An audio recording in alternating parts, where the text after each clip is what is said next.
आज की क्लास हम शुरू करते हैं। आज की हमारी क्लास है पैनक्रियाज। ठीक है, आपको याद होगा पिछली क्लास में हमने लीवर पढ़ा था। लीवर, यकृत, यकृत हमने पढ़ा था। और यकृत कहाँ जुड़ा था? ये ड्यूडेनम वाला पढ़ा था, छोटी आंत। यहाँ से क्या जुड़ा था? यकृत जुड़ा था। लीवर यहाँ से जुड़ा था, लीवर, और यहीं से था पैनक्रियाज। ठीक है, ये पैनक्रियाज था। अब हमें पढ़ना है पैनक्रियाज क्या होता है। ठीक है, आज की हेडिंग होगी पैनक्रियाज। हेडिंग है पैनक्रियाज। पैनक्रियाज हिंदी में बोलेंगे तो अग्नाशय। ठीक है, अग्नाशय है। पहला नंबर इसके बारे में हम ये जानते हैं। ठीक है, दिख रहा है। पहला नंबर ये जानते हैं कि ये जो अग्नाशय है ये क्या है, ये कहाँ होती है? ये जो ड्यूडेनम, छोटी आंत का ड्यूडेनम पार्ट से जुड़ी होती है। ड्यूडेनम पार्ट से क्या होती है, मिटा देते इसको। ठीक है, ड्यूडेनम पार्ट से जुड़ी होती है, जुड़ी होती है। कौन? पैनक्रियास ना, छोटी आंत से जुड़ी होती है। और इसका आकार कैसा है? ठीक है, अगर हम शेप की बात करते हैं तो जो छोटी आंत में जो पैनक्रियास जुड़ा हुआ है उसका आकार कैसा है, साइज कैसा है, शेप कैसा है उसका? अगर पत्ती की तरह, कैसा? एक पेड़ की जो पत्ती होती है, पत्ती के आकार का। ठीक है, पैनक्रियास की आकृति पत्ती के आकार की होती है। अब हम बात करें कि पैनक्रियास की खोज किसने किया था। ठीक है, किसके द्वारा ये डिस्कवर किया गया था, किसके द्वारा खोज किया गया था? तो आपने सुना होगा लैंगरहैंस। लैंगरहैंस ना,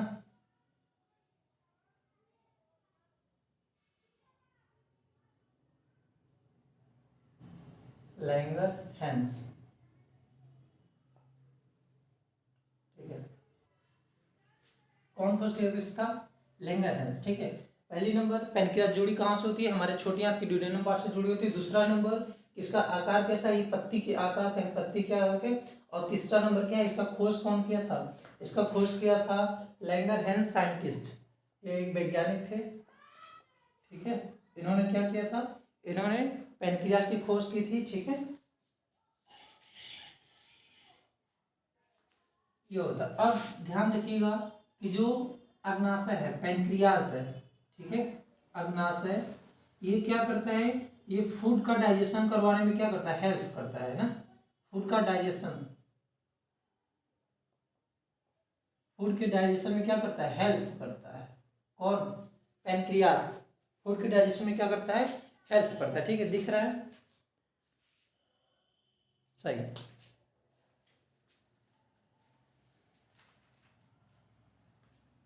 ठीक है, इतनी सी बात होगी। पेनक्रियास ये हो गया, कहाँ जुड़ा है? ड्यूडेनम पार्ट से जुड़ा, आकार ऐसा है, खोज इसका ही किया था। अग्नाशय क्या है? फूड का डाइजेशन करवाता है, फूड का डाइजेशन करवाते हैं। अब दिखा मिटा देते हैं। अच्छा, डाइजेशन करवाते हैं। अगर अग्नाशय क्या कर रहा है? अग्नाशय अगर फूड का डाइजेशन करवा रहा है तो इसका मतलब है कि अग्नाशय जो पेनक्रियास है वो क्या रिलीज करता है? उससे क्या निकलता होगा? उससे एंजाइम निकलता होगा। क्या निकलता होगा? एंजाइम, और या तो जूस निकलता होगा, है कि नहीं? आपको पता होगा फूड का डाइजेशन कौन कराता है? फूड का डाइजेशन बिना एंजाइम तो होगा ही नहीं। जब तक एंजाइम नहीं निकलेगा तब तक कोई भी फूड का डाइजेशन नहीं होगा। फूड का डाइजेशन मतलब कार्बोहाइड्रेट, प्रोटीन, फैट और लिपिड, उनका डाइजेशन होगा ही नहीं। इसका मतलब है कि पैनक्रियास क्या करता है? एंजाइम निकालता है। पैनक्रियास, ध्यान से देखिएगा, इधर मिटा देते हैं। पैनक्रियास क्या करता है? एंजाइम निकालता है। क्या करता है? एंजाइम। ठीक है, एक बात आपको ध्यान देनी है। ठीक है, पेनक्रियास आपको ध्यान देना है, क्या रिलीज करता है पेनक्रियास? एंजाइम। क्या? थोड़ा सा ध्यान दीजिएगा, एंजाइम। अच्छा, आपको पता होगा यदि जो ग्लैंड, जो भी ग्रंथियां एंजाइम एंजाइम निकालती है उनको क्या कहते हैं? जो भी ग्रंथियां एंजाइम निकालती है उनको इंडोक्राइन ग्लैंड कहते हैं। क्या कहते हैं? इंडोक्राइन। जो भी ग्रंथियां, जो भी ऑर्गन, जो भी ग्लैंड है हमारी, अगर वो एंजाइम या तो जूस निकालती है, एंजाइम प्लस जूस निकालती हैं, तो उनको क्या कहते हैं? तो हम उनको इंडोक्राइन कहते हैं। क्या कहते हैं? इंडोक्राइन। इंडोक्राइन ग्लैंड कहते हैं। इंडोक्राइन ग्लैंड का मतलब हो गया अंतःस्रावी ग्रंथि। क्या है, अंतःस्रावी ग्रंथि। क्या है इसका मतलब है कि जो हमारा कभी कभी क्वेश्चन पूछ लेगा कि पेनक्रियाज कैसी ग्लैंड है, जो पेनक्रियाज जो कैसी ग्लैंड है वो इंडोक्राइन ग्लैंड है। कैसी ग्लैंड, इंडोक्राइन ग्लैंड। लेकिन आपको थोड़ा सा यहाँ पे ध्यान देना है कि पेनक्रियाज एक चीज और रिलीज करता है। पेनक्रियाज क्या करता है, हार्मोन्स भी निकालता है। हार्मोन आप लोग नाम सुने होंगे, क्या निकालता है, हार्मोन। पेनक्रियाज क्या करता है, हार्मोन निकालता है। और आपको पता होगा जो भी ग्लैंड हार्मोन निकालती हैं उनको बोलते हैं एक्सोक्राइन, एक्सोक्राइन ग्लैंड। क्या बोलेंगे उनको, एक्सोक्राइन ग्लैंड। अंतःस्रावी, बहिःस्रावी, बहिःस्रावी ग्रंथि। एक ऐसी ग्रंथ है बहिःस्रावी ग्रंथि। इसका मतलब क्या हो गया सर, इसका मतलब ये हो गया कि जो पेनक्रियाज, जो पेनक्रियाज जो क्या है वो इंडोक्राइन भी है और एक्सोक्राइन भी है। इसका मतलब क्या, इसका मतलब ये है कि पेनक्रियाज को मिक्स ग्लैंड भी कहा जाता है। मिक्स ग्लैंड किसको कहा जाता है, पेनक्रियाज को, मतलब मिश्रित ग्रंथि, मिश्रित ग्रंथि कहा जाता है किसको, पेनक्रियाज को। आपको बात समझ आ जाएगी कि पेनक्रियाज क्या है, हार्मोन्स भी निकालता है। ऐसा अच्छा क्वेश्चन, ठीक है। पेनक्रियाज क्या कर निकलता है, हार्मोन्स और जूस और एंजाइम दोनों निकालता है। तो अगर पेनक्रियाज एंजाइम और जूस निकालता तो इंडोक्राइन है, इंडोक्राइन ग्लैंड है। और अगर हार्मोन्स निकालता तो क्या है, एक्सोक्राइन ग्लैंड है। इसका मतलब जो पेनक्रियाज एक ऐसा ऑर्गन है जो मिक्स ग्लैंड है, जो हार्मोन्स भी निकालता है, एंजाइम भी निकालता है और जूस भी निकालता है ना। ये चीज आपको नोट करने लायक था, इतना सारा चीज। अब इसके आगे देखते हैं ना। तो हमको हार्मोन नहीं पढ़ना, हार्मोन से हमको क्या मतलब उससे नहीं पढ़ना, हमको मेन काम है एंजाइम ना, एंजाइम। और हम हार्मोन कब पढ़ेंगे, जब हम एक सिस्टम पढ़ेंगे ना, इंडोक्राइन सिस्टम या तो एक्सोक्राइन ग्लैंड। जब हम एक ग्रंथि चैप्टर आएगी ना, कितने ग्रंथियां होती हैं, तब हम पढ़ेंगे उसमें, ठीक है। मिटा देते इसके बाद यहाँ से, समझ में आ गई बात, देखते ठीक है।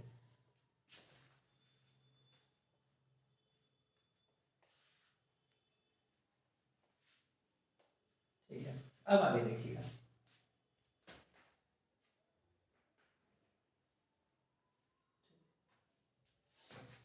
देखिए अब पेनक्रियाज है, ठीक है। पेनक्रियाज है, पता है आपको ये ग्लैंड है, ग्लैंड है। अच्छा, पेनक्रियाज हमारे शरीर के अंदर ही है। और आपको पता होगा हमारा शरीर सेल से मिलकर बना है, कोशिका से मिलकर बना है। तो आपको ये बात बतानी होगी कि जो हमारा पेनक्रियाज है, जो क्या है, पेनक्रियाज है, वो कितने प्रकार के सेल से मिलकर बना है, कितने प्रकार के सेल। तो हमारा पेनक्रियाज क्या है, ठीक है, पेनक्रियाज 4 टाइप सेल से मिलकर बना है। कितने टाइप सेल से, 4 प्रकार के सेल मिले हैं तब जाके क्या बना है, पेनक्रियाज। तो 4 प्रकार के सेल कौन कौन है, पहला है, अगर हम पहले की बात करें तो एक है अल्फा सेल। कौन, अल्फा सेल, अल्फा सेल नाम दिया गया है। एक नाम है बीटा सेल और एक नाम है क्या, डेल्टा सेल। और एक का नाम है, 4 सेल है, एक का नाम है एफ या तो पी सेल बोल देते हैं इसी को। बात समझ आ रही है, कितने प्रकार से मिलकर बना है हमारा pancreas, alpha cell, beta cell, delta cell और या तो किससे, एफ सेल। दिख रहा है, ठीक है, कोई दिक्कत नहीं। अब आगे देखते हैं, ठीक है। अब हम ये देखेंगे कि जो अल्फा सेल है और जो बीटा सेल है और जो डेल्टा सेल है और जो एफ सेल है, इनका काम क्या है, इनका काम क्या है, तो ये देखते हैं, ठीक है। अल्फा सेल है, जो अल्फा सेल है वो कितना परसेंट है, अल्फा सेल 17% है। कितना, 17%। हमारा जो पेनक्रियाज बना है उसमें जो अल्फा सेल मिली है कितना परसेंट मिली है, 17%। और जो बीटा सेल है, बीटा सेल ये कितना मिली है, ये मिली है 70%। कितना, 70%। 17% ये और 70% ये, ठीक है। और जो आपका ये डेल्टा सेल दिख रहा है ये कितना है, 7%। कितना, 7%, ठीक है। और ये फिर कितना बचा, ये जोड़ लीजिए, 70 और 17, 80, 87, 794, मतलब ये 6% लमसम, लगभग अप्रोक्स ये कितना बचा, 6%, ठीक है, समझने के बाद। अब अल्फा सेल कितना है, 70% से मिलकर बना, 70, जो हमारा पेनक्रियाज उसमें अल्फा सेल कितनी है, 70%। बीटा सेल सबसे ज्यादा यही है, सबसे ज्यादा क्या है, बीटा सेल ही पेनक्रियाज में लगी हुई है ना, ठीक है। डेल्टा सेल 7% और एफ आर पी सेल 6%, है ना। अब ध्यान से थोड़ा सा एक बात ये देखिएगा, जैसे अब जो एफ सेल है, एफ सेल ना, ये क्या बनाता है? एफ सेल हार्मोन बनाता है। क्या? हार्मोन। बीटा सेल हार्मोन बनाता है, हार्मोन। डेल्टा सेल हार्मोन बनाता है, हार्मोन। और भाई ये क्या बनाता है? ये बनाता है जूस। ये क्या बनाता है? जूस। कौन जूस? Pancreatic juice. जान लीजिए अब अग्नाशय है तो अग्नाशय जूस बनाएगा। ये क्या बनाता है? जूस बनाता है, मतलब रस बनाता है। तो पूछिएगा कौन सा रस? तो पैंक्रियाज में ये है, अग्नाशय में तो अग्नाशय रस। कौन सा रस? अग्नाशय रस ये बनाता है। अब आपको ये पता होना चाहिए जो जूस बना रहा है, इस जूस में क्या है? इस जूस में एंजाइम भी है। क्या है? एंजाइम भी है। इस जूस में क्या है? एंजाइम है। अब कितने एंजाइम है इसी को हमको पढ़ना है। कितने एंजाइम है इसी को हमको पढ़ना है, ठीक है। एक बात देखिएगा, जो बीटा सेल हार्मोन निकालता है, तो कौन हार्मोन? आपने कभी नाम सुना होगा, कौन सा हार्मोन? ध्यान समझेंगे, कौन सा हार्मोन? ठीक है, कौन सा हार्मोन? इंसुलिन। बहुत आपने नाम सुना होगा, इंसुलिन। कौन सा हार्मोन? इंसुलिन। जो बीटा इंसुलिन कहाँ से निकलता है? इंसुलिन हमारे पैनक्रियास से निकलता है। कौन निर्माण करवाता है? इंसुलिन की जो बीटा सेल होती है वो क्या करती है? इंसुलिन का निर्माण करवा देती है, ठीक है। अब अगर हम कार्य देखें, किसका कार्य? इंसुलिन क्या करता है? इंसुलिन क्या करवाता है, ठीक है। तो ये क्या करता है इंसुलिन? इंसुलिन जो ब्लड ना, जो ब्लड ब्लड शुगर जिसको बोलते हैं ना, ठीक है, जो ब्लड में जो हमारी ग्लूकोज होती है उनको क्या करता है? उनके लेवल को घटाता है। क्या करता है ये? उनके लेवल को घटाता है। इसको ब्लड शुगर का मतलब हमारे जो ब्लड में ग्लूकोज होते हैं उनको ये क्या करता है? डिक्रीज करता है, घटाने का कार्य करता है। कौन? इंसुलिन। आ रहे कमरा में? सही है, ठीक है। ये हो गया। अब घटाता क्या घटाता है पता है आपको? घटाता, देखते ये क्या होता है? ब्लड में जो भी शुगर रहता है, मतलब जो ग्लूकोज रहता है ना, उसकी मात्रा को क्या करता है? ये घटाता है। और ये जो हार्मोन होता है ना, ये जो ग्लाइकोजन ये हार्मोन होता है, ये क्या करता है? ये ब्लड की शुगर को क्या करता है? बढ़ाता है। क्या करता है? बढ़ाता है। ये क्या करता है? इंक्रीज करता है, ये डिक्रीज करता है। मतलब ये दोनों मिलकर दोनों अपोजिट कार्य करते हैं। ये हार्मोन ब्लड की शुगर को घटाता है, ब्लड शुगर को घटाता है, और ये हार्मोन क्या करता है? ब्लड शुगर को बढ़ाता है। मतलब दोनों मेंटेन करने का कार्य करते हैं ना, मेंटेन करने का कार्य करते हैं, ठीक है। अब उसके बाद क्या है, ठीक है।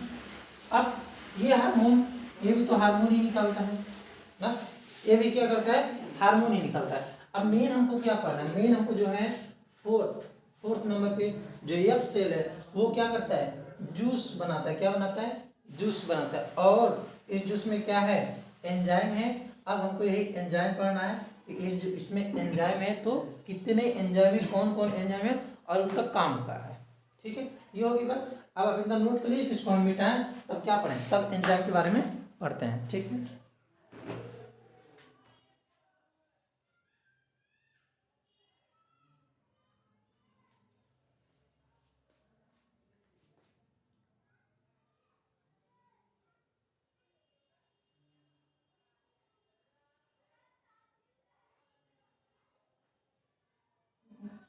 लिख लीजिए।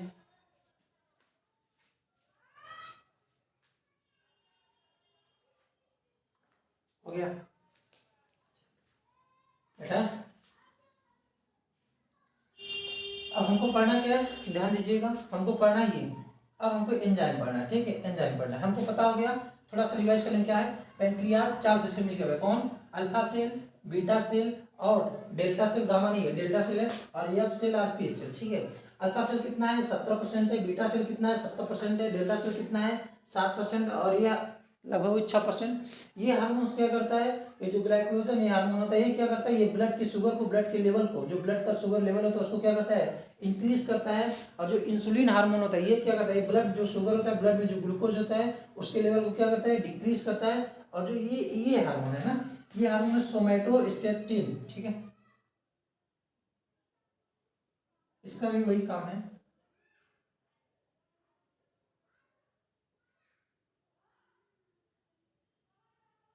सोमैटोस्टेटिन या कुछ नहीं काम है, ये क्या करता है? ये ग्रोथ हार्मोन है। क्या ये ग्रोथ हार्मोन है।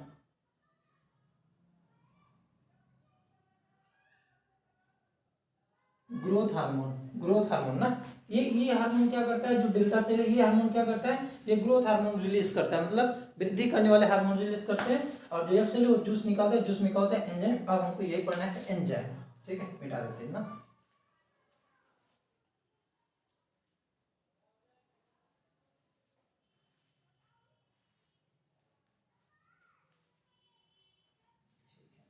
और आपको पता है, ठीक है, आपको थोड़ी सी ये बात पता है कि ये है छोटी आंत का जो ड्यूडेनमल पार्ट, यहाँ से जो पेट से भोजन आया था, यहाँ पे था, यहाँ पे था, यहाँ पे था, यहाँ से लीवर था, लीवर क्या दिया था, बाइल जूस दिया था, क्या दिया था, बाइल जूस। और जो लीवर बाइल जूस दिया था तो यहाँ फैट का पाचन हो गया था, किसका पाचन, फैट का। अब पैनक्रियाज यहीं से जुड़ा था, इसमें से क्या जो रस निकल रहा है वो क्या हो जाएगा, यहाँ आके मिल जाएगा, यहाँ आके मिल जाएगा। जो पैनक्रियाज है, जो पैनक्रियाज जो एंजाइम है वो क्या करवा देता है, वो फैट का भी पाचन करवा देता है, क्योंकि ये संपूर्ण पाचन नहीं था। फैट का भी 100% कहाँ होता है, छोटी आंत में 100% पाचन हो जाता है। प्रोटीन का भी 100 पाचन हो जाता है छोटी आंत में ही।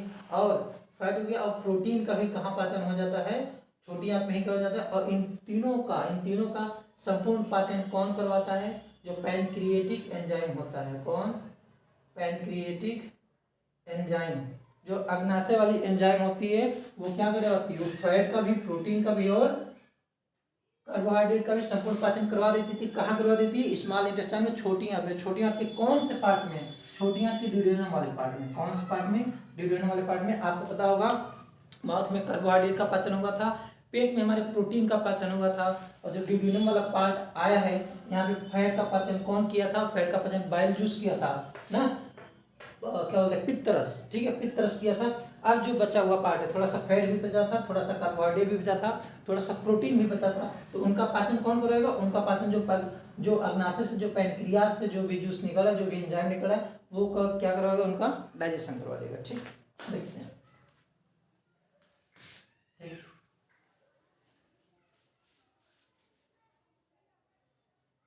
अब एंजाइम,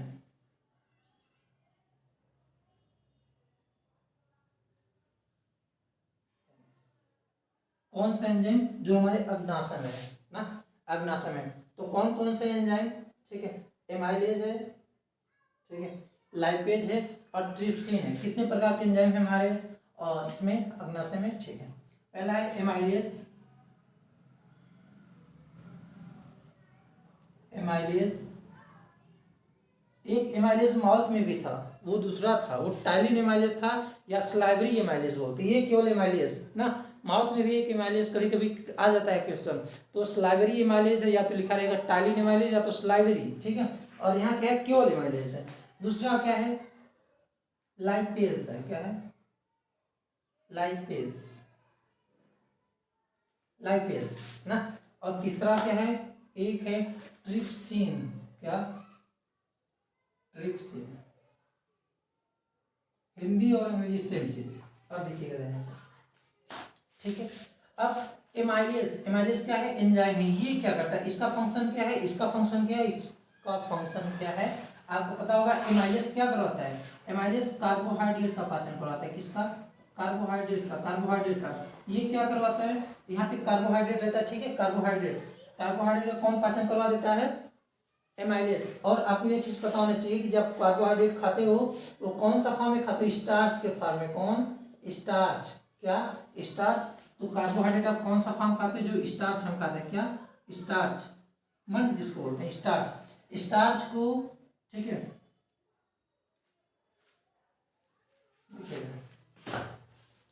स्टार्च,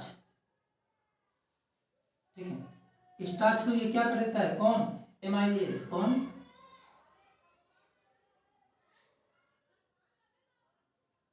एमाइलेज। ये क्या कर देता है, स्टार्च को माल्टोज में बदल देता है, माल्टोज में, किसमें, माल्टोज, ठीक है, बात समझ में आ रही है। अच्छा, अब क्या हो गया, ये स्टार्च क्या 100% पाचन हो गया, 100% पाचन हो गया। मतलब स्टार्च क्या था, जो स्टार्च हमारे शरीर से आता तो कुछ स्टार्च तो माल्टोज में बदल गया था, माउथ में ही बदल गया था, और जो स्टार्च बचा था वो पूरा बदल गया माल्टोज में। कहाँ पे, छोटी आंत में आके 100% का हो गया, माल्टोज में बदल गया। कौन बदला है, एमाइलेज बदला है ना। लेकिन एक बात और, अभी माल्टेज का पूर्ण पाचन नहीं हुआ है। कार्बोहाइड्रेट जो था वो किस में बदल गया, माल्टेज। लेकिन अभी माल्टेज भी किस में बदलेगा, आपको पता होगा, कार्बोहाइड्रेट। हाँ बताएं, ठीक, आपको पता होगा जो कार्बोहाइड्रेट था, कार्बोहाइड्रेट ये कब हमें ऊर्जा देता है, जब ग्लूकोज बनता है तब, ग्लूकोज बन जाएगा तब।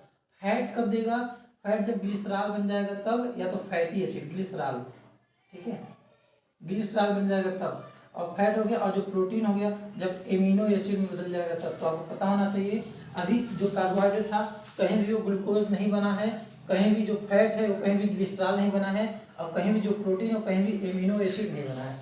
जब तक ये प्रोटीन एमिनो एसिड में नहीं आ जाएगा, फैट ग्लिसरॉल में नहीं आ जाएगा, ग्लूकोज कार्बोहाइड्रेट में नहीं आ जाएगा, तब तक हमारा जो शरीर है उस एनर्जी को एब्जॉर्ब नहीं करेगा, उस एनर्जी को अवशोषित नहीं करेगा। इसका मतलब है स्टार्च जो टूट गया, स्टार्च जो कार्बोहाइड्रेट था पूरा टूट के किस में बदल गया, माल्टोज। अब माल्टोज परिवर्तित होगा ग्लूकोज में, वो कहाँ परिवर्तित होगा बाद में देखेंगे, ठीक है, माल्टोज। अब देखते हैं, अब लाइपेज, लाइपेज यल से मीनिंग स्टार्ट है तो लिपिड मतलब फैट, ये क्या करता है, लाइपेज क्या करता है, जो लिपिड होता है, लिपिड का मतलब फैट ना, ये क्या करवा देता है, लिपिड, लिपिड को किस में बदल देता है, कौन, लाइपेज, ठीक है, लाइपेज यही, ये क्या करता है, लिपिड को ग्लिसरॉल में बदल देता है, किसमें, ग्लिसरॉल, ग्लिसरॉल में बदलता है, किसमें बदलता है, ग्लिसरॉल है तो फैटी एसिड में, ठीक है, किसमें बदलता है, ग्लिसरॉल में, ठीक है। अब दूसरा नंबर, ट्रिप्सिन क्या करता है, ये प्रोटीन को, किसको, प्रोटीन को ट्रिप्सिन क्या कर देता है, प्रोटीन को ट्रिप्सिन पेप्टोड या पेप्टोड, ठीक है, पेप्टोन्स, पेप्टोड, पेप्टाइड, या तो एमिनो, सीधा सीधा कहेंगे एमिनो एसिड, किसमें, एमिनो एसिड, मतलब किसमें बदल देता है, अमीनो अम्ल में, किसमें, अमीनो अम्ल में, ठीक है। इसका मतलब प्रोटीन का 100% पाचन खत्म, प्रोटीन, प्रोटीन जो था उसका पाचन हो गया 100%, अब ये किसी में नहीं बदलेगा। अब ये अमीनो एसिड क्या आ जाएगा, जब छोटी हाथ के और नीचे आ जाएगा तब इसका वो हो जाएगा एब्जॉर्प्शन ना, मतलब अवशोषित हो जाएगा। ग्लिसरॉल भी 100% हो गया, सब 100% हो गया ना, अब ये किसी में नहीं बदलेगा, ध्यान से थोड़ा समझिएगा, ये अब ग्लिसरॉल क्या है, किसी में नहीं बदलेगा। प्रोटीन ये जो एमिनो एसिड है ये भी 100% खत्म हो गया, अभी किसी में नहीं बदलेगा, बस बदलेगा एक चीज, क्योंकि आपको पता है कार्बोहाइड्रेट कब एनर्जी देगा, कार्बोहाइड्रेट जब ग्लूकोज में होगा तब, कब एनर्जी देगा, जब कार्बोहाइड्रेट जब स्टार्च ग्लूकोज में बदलेगा तब। लेकिन अभी स्टार्च 100% बदलेगा किसमें, माल्टोज में। अब माल्टोज किसमें बदलेगा, ग्लूकोज में, तब हमको एनर्जी मिलेगी, तब ग्लूकोज हमारा शरीर क्या करेगा, ग्लूकोज को अपने अंदर क्या कर लेगा, ग्रहण कर लेगा, मतलब ऑब्जर्व कर लेगा। और बाकी ये सब तो बदल गए, बाकी ये सब तो बदल गए, बस ये चीज आपको इतना याद रखना, ठीक है। ट्रिप्सिन कौन से, पैंक्रियाज में कौन से एंजाइम पाए जाते हैं, एमाइलेज होता है, और दूसरा ट्रिप्सिन होता है, और एक लाइपेज होता है। एमाइलेज क्या करवा देता है, एमाइलेज क्या करवा देता है, कार्बोहाइड्रेट का पाचन करवा देता है, कार्बोहाइड्रेट जो स्टार्च है तो उसको माल्टोज में बदल देता है। लाइपेज क्या करवाता है, लिपिड का 100% पाचन करवा देता है। अब कुछ पाचन तो वहाँ हुआ था ना, लिपिड जो फैट था उसका कुछ पाचन कौन कर रहा था, बाइल जूस कर रहा था, बाइल जूस क्या कर रहा था, उसको फैटी एसिड में बदल दिया था, इमल्सिफिकेशन पाइसीकरण करके बदल दिया था।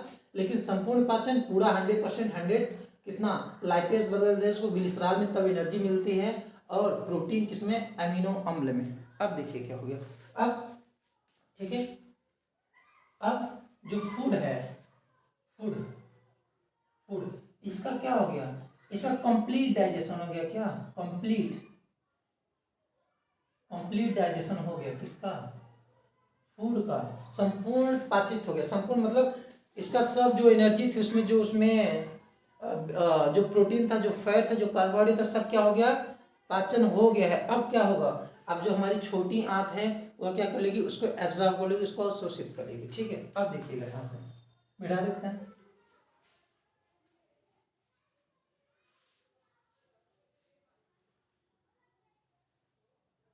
ठीक, अब क्या होगा, थोड़ा सा देखेंगे, ये पेट था और ये ड्यूडेनम वाला पार्ट था, थोड़ा सा दिमाग से लगाएंगे, और यहाँ से लगी थी पैंक्रियास, और यहाँ से लगा था लीवर,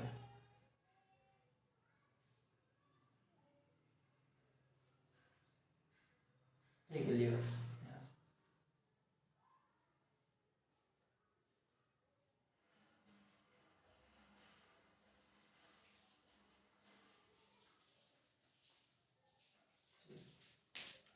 आपको पता है ये छोटी आंत है, छोटी आंत है।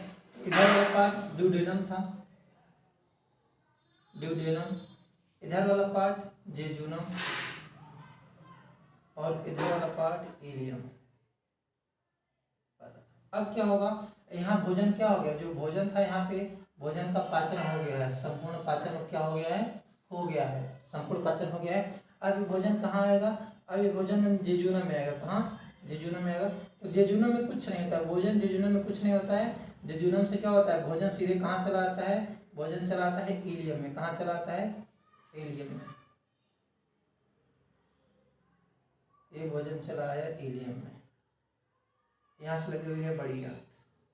बस समझ, ड्यूडेनम का कोई काम नहीं है। ड्यूडेनम क्या करता है, जो ड्यूडेनम से जो भोजन मिला है उसको सरका देता है कहाँ पे, नीचे, नीचे ढकेल देता है कहाँ पे, इलियम वाले पार्ट में। ड्यूडेनम का कोई कार्य नहीं है, कोई कार्य नहीं है, ठीक है। अच्छा एक बात और, जो ड्यूडेनम है कहाँ गया ड्यूडेनम, जो ड्यूडेनम, इसका शेप कैसा है, सी आकार, आकार कैसा है, सी आकार। कोई बोले कैसा शेप है, क्वेश्चन आ जाए कि ड्यूडेनम की जो साइज, जो आकृति है वो किस टाइप का है, सी, नहीं दिख रहा है, सी, सी। ड्यूडेनम का कोई कार्य नहीं है। अब भोजन कहाँ आ गया, इलियम में। कहाँ आ गया, इलियम में। यहाँ क्या हो जाएगा, यहाँ भोजन क्या हो जाएगा, जो भी उसमें से क्या क्या निकला है, आपको पता है कि एमिनो एसिड, एमिनो, और ग्लिसरॉल जो फैट बदला था, और जो थोड़ा सा भी कार्बोहाइड्रेट जो माल्टोज बदला है, वो माल्टोज है।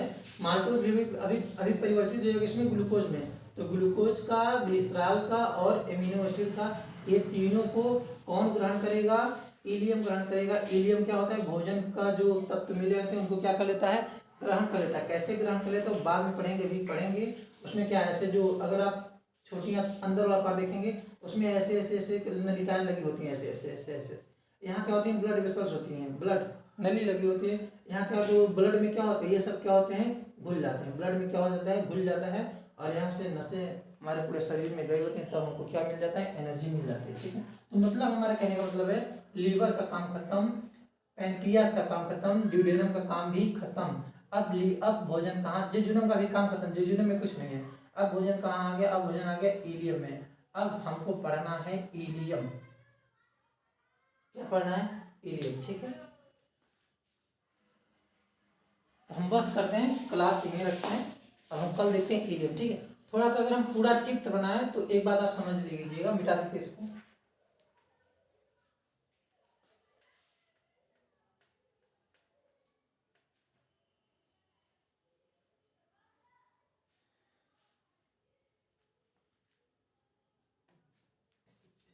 थोड़ा सा देखिए,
दिख रहा है?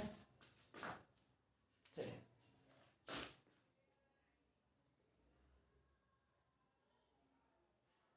बढ़िया।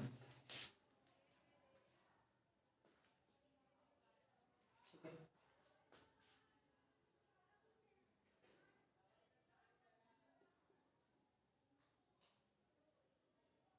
छोटी आंत, लीवर, पित्ताशय, ये पित्ताशय, ये आपका स्प्लीन,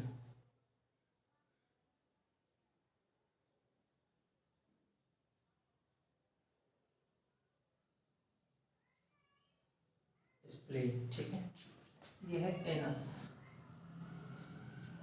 और ये है स्टमक, ये है फूड पाइप, और ये है माउथ।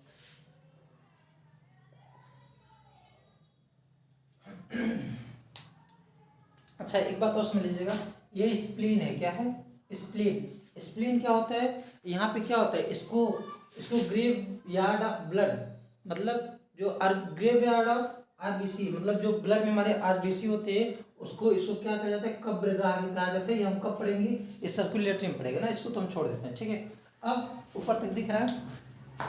ठीक है। अगर ऊपर तक हम दिखाएं तो ये है ना।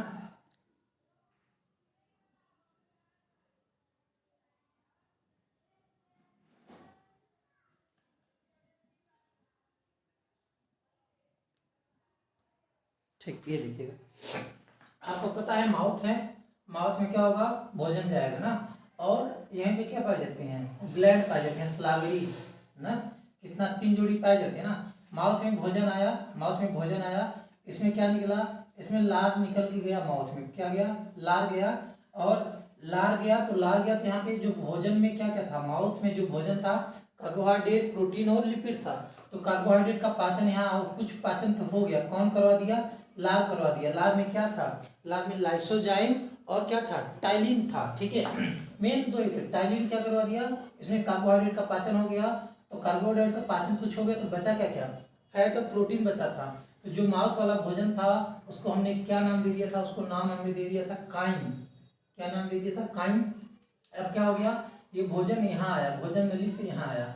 अब ये कैसे आता है, पेरिस्टालसिस माध्यम से, मतलब क्रमाकुचन की प्रक्रिया होती है फूड पाइप में। फिर भोजन क्या आ जाता है, यहाँ आ जाता है पेट में। क्या हो जाता है, पेट में आ जाता है भोजन। अब पेट में आ जाता है तो पेट में आपको पता होगा गैस्ट्रिक ग्लैंड होती है, जठर ग्रंथि होती है। जठर ग्रंथि क्या होती है, जठर रस निकालती है। जठर रस में क्या होता है, रेनिन होता है। क्या होता है, रेनिन होता है, पेप्सिन होता है, HCl होता है, और म्यूकस होता है। ये सब क्या करते हैं, भोजन का यहाँ पे पाचन करवा देते हैं। ठीक है, और पेट में किसका पाचन होता है, केवल प्रोटीन का, ध्यान रखिएगा। ना तो फैट का पाचन होता है पेट में, ना तो कार्बोहाइड्रेट का। ठीक है, डिटेल्स पढ़ लें, डिटेल्स नहीं पढ़ना। अब ये प्रोटीन यहाँ जो भी पाचन हो गया, ठीक है। अच्छा, नहीं, इसको बोलस बोलते हैं ना, यहाँ वाले भोजन को बोलस बोलते हैं। बोलस। और जो पेट में भोजन पाचन हो गया, अब ये भोजन कहाँ आएगा, ये भोजन ड्यूडेनम में आएगा। कहाँ आएगा, ड्यूडेनम में आ गया। भोजन कहाँ आ गया, ड्यूडेनम में, इतना पार्ट। और जो पेट वाला भोजन है इसको बोलेंगे कैम। अब क्या हो गया, भोजन पेट इसमें ड्यूडेनम में आ गया। ड्यूडेनम से लीवर है, ये अलग डक्ट थी, लेफ्ट हेपेटिक डक्ट बोल बता दी थी, राइट हेपेटिक डक्ट ये मिला था, कॉमन हेपेटिक डक्ट ये सिस्टिक हेपेटिक डक्ट, दोनों मिलकर बाइल डक्ट बना ले, बाइल जूस आया, यहाँ पे पाचन करवा दिया। फैट का क्या करवा था, पैसीकरण करवाया था। फिर ये अग्नाशय है, अग्नाशय से एंजाइम, कितने एंजाइम, एमाइलेज, लाइपेज, ट्रिप्सिन, ये क्या करवाते हैं, जो भोजन में भी कार्बोहाइड्रेट बचा है, फैट बचा है, प्रोटीन बचा है, उनका संपूर्ण पाचन करवा देते हैं। अब भोजन कहाँ आता है, जेजुनम में आता है। जेजुनम वाला पार्ट है। भोजन कहाँ आया, जेजुनम में। जेजुनम में कुछ नहीं होता है, भोजन जेजुनम से कहाँ चला है, इलियम में। कहाँ, इलियम में, इलियम में। अब इलियम क्या होता है, इलियम के बाद भोजन पूरा पाचन हो जाएगा। पाचन होने के बाद पूरा जो उसमें तत्व निकले रहेंगे वो हमारे शरीर में चला जाएगा। बाकी जो वेस्ट मटेरियल, जो खराब पदार्थ बचे होंगे, वो बड़ी हाथ से होते हुए, बड़ी हाथ से होते हुए, बड़ी हाथ से होते हुए, यहाँ से होते हुए, खराब जो वेस्ट मटेरियल होंगे वो एनस के माध्यम से, गुदा के माध्यम से क्या होगा, बाहर निकल जाएगा।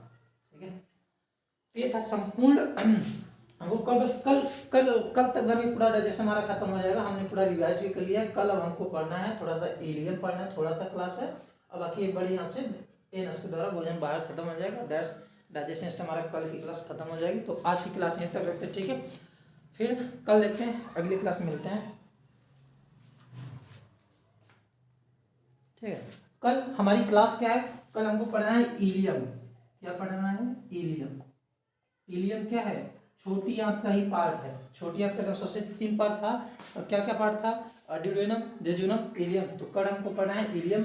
इलियम में क्या होता है, इलियम में अवशोषण होता है। किसका, जितने भी हमारे पोषक तत्व रहते हैं उनका क्या होता है, अवशोषण। और तभी क्या होता है, ब्लड में मिल जाता है। क्या होता है, ब्लड में मिल जाता है। ब्लड हमारे पूरे शरीर में घूमती है, पूरे सेल में घूमती है, तब ये सेल क्या करता है, हमारे शरीर को एनर्जी देता है।